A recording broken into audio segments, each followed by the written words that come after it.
ಕಹಿಯನ್ನೆಲ್ಲ ಮರೆಯಬೇಕಯ್ಯ, ಅದ ಮರೆಯೋದಕ್ಕೂ ಮರೆವು ಬೇಕಯ್ಯ. ಮರೆಯೋ ವರವೇ ಇಲ್ಲದಿದ್ದರೆ ಮನಸ್ಸೇ ಕುಡಿದ ಮಂಗನಂತಯ್ಯ.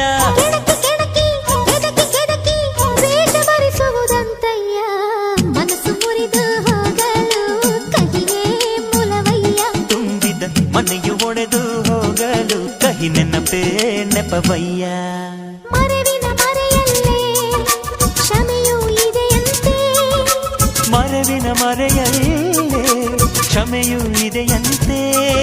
ಕ್ಷಮಿಸಲು ಕಲಿತವನೇ ಕಹಿಯನ್ನು ಸಿಹಿ ಎನ್ನುವನಂತೆ. ಜೇನಿನ ಗೂಡು ನಾವೆಲ್ಲ ಬೇರೆ ಆದರೆ ಜೇನಿಲ್ಲ,